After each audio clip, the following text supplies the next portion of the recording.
Hi friends, welcome to my channel. நாங்கள் வந்து ஃபர்ஸ்ட்டாக வந்து கிளாஸ் பிரிட்ஜ் ஓப்பன் பண்ண பார்க்குறதுக்காக போட்டிங் வந்து போயிருந்தோம். இது 5th February நாங்கள் போனது. ஆக்சுவலாக வந்து போஸ்ட் லேட்டாக தான் நான் போடுறேன். நாங்கள் வந்து விஐபி டிக்கெட் 300 ருபீஸ் டிக்கெட்டில் வந்து ஒரு தெரிஞ்ச அண்ணா மூலமாக தான் போனோம். ஸோ விஐபி கோட்டாவில் வந்து போனதுனால நல்லா இருந்துச்சு, ரஷ் இல்லாமல் போயிட்டோம். நார்மல் டிக்கெட் வந்து 75 ருபீஸ் இருந்துச்சு நாங்கள் போகும்போது. இப்போ வந்து 100 ருபீஸாக மாற்றிருக்காங்கன்னு கேள்விப்பட்டேன். இறங்கின உடனே ஃபஸ்ட்டு வந்து விவேகானந்த மணிமண்டபத்துக்கு போனோம். ஏன்னா அது வந்து 4 o'clock கூட க்ளோஸ் பண்ணிடுவாங்கன்னு சொன்னாங்க. அது போயிட்டு வந்ததுக்கப்புறமா தான் கிளாஸ் பிரிட்ஜ் வந்தோம். கிளாஸ் பிரிட்ஜுக்கு வந்து டைம் இருந்துச்சு, 5:30 வரைக்கும் அலோவ் பண்ணுவாங்க. ஸோ கிளாஸ் பிரிட்ஜில் வந்து ஃபஸ்ட்டாக நாங்கள் போகிற வீடியோ தான் நீங்கள் பார்த்துட்ருக்கீங்க. நல்லா இருந்துச்சு. கீழே வந்து கடலை பார்த்துட்டே போகிறது அட்வென்ச்சரஸாகவும் இருந்தது, நல்லாவும் இருந்துச்சு. நடுவில் மட்டும்தான் கிளாஸ் இருக்கும், சைடில் ஃபுல்லாக கிரானைட் தான் போட்டிருந்தாங்க. கீழே பாறையில் அலை மோதுறது, அந்த பாறையெல்லாம் தெரிகிறது ரொம்ப அழகாக இருந்துச்சு பார்க்குறதுக்கு.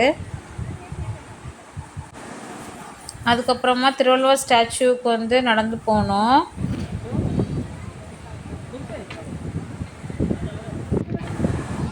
ஏறுறதுக்கு ஒரு வழியும் இறங்குறதுக்கு ஒரு வழியும் வச்சுருந்தாங்க. கொஞ்சம் ஸ்டெப்ஸ் இருக்கும். ஸோ வந்து பொறுமையாக வந்து ஸ்டெப்ஸில் வந்து ஏறி போகிற மாதிரி இருந்துச்சு.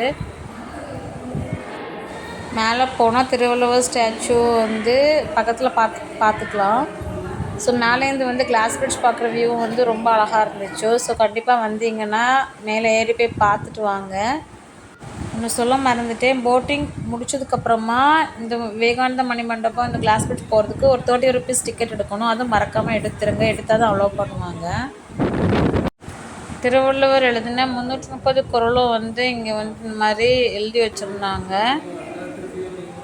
பொறுமையாக வாசிக்கிறதுக்கு பொறுமை இருக்கிறவங்க வாசிக்கலாம். அப்புறமா இந்த வெளியே வந்ததுக்கப்புறமா பார்த்திங்கன்னா இந்த சைடில் வந்து சன்ரைஸ் கேலண்டர் அப்படின்னு சொல்லிட்டு கேலண்டர் வந்து வரைச்சி போட்டிருப்பாங்க. பார்க்குறதுக்கு நல்லாவே இருக்கும். இது வந்து சன் டயல் டைம் காமிக்கும். சன்லைட் விடுறத வச்சு டைம் காமிக்கிற மாதிரி இருக்கும். அது பார்க்குறதுக்கு நல்லாயிருக்கும். கண்டிப்பாக பாருங்கள் வந்தீங்கன்னா. நாங்கள் போன அன்றைக்கி நல்ல வெயில் இருந்துச்சு. ஸோ நல்ல ஃபோட்டோஸ்லாம் எடுத்துகிட்டு கொஞ்சம் டைம் ஜாலியாக ஸ்பெண்ட் பண்ணிவிட்டு அப்புறமா தான் வீட்டுக்கு கிளம்புனோம். இந்த பிரிட்ஜ்லேயும் ஸ்டாச்சுலேயும் நைட்டு வந்து லைட் ஷோ வந்து போடுவாங்க, ஒரு 6:30 7 அந்த டைம்லலாம். ஸோ நீங்கள் பீச்லேருந்து ஃப்ரீயாகவே வந்து அதை பார்த்துக்கலாம். நாங்கள் நியூ இயர் அன்னைக்கே அதை வந்து நைட்டு பார்த்துட்டோம். அதனால நாங்கள் இவ்வளோ நேரம் வெயிட் பண்ணி அதெல்லாம் பார்க்கல. ஸோ கொஞ்சம் நேரம் அப்படியே ஃபோட்டோஸ்லாம் எடுத்ததுக்கப்புறமா ஜாலியாக வீட்டுக்கு கிளம்பிட்டோம். மைண்டும் நல்லா ரீஃப்ரெஷ்ஷாக இருந்துச்சு.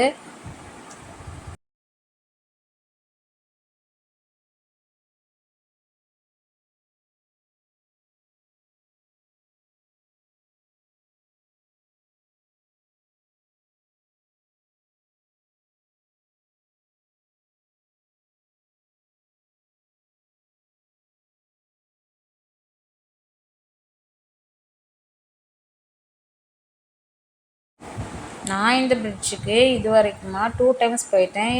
என் ஹஸ்பண்டோட ஒரு தடவை, என் ஃப்ரெண்ட்ஸ் ஃபேமிலியோட ஒரு தடவை போயிட்டேன். நீங்களும் இந்த பிரிட்ஜுக்கு போயிருக்கீங்களா என்னங்கிறத கமெண்டில் சொல்லுங்கள். தேங்க்ஸ் ஃபார் வாட்சிங். பாய்.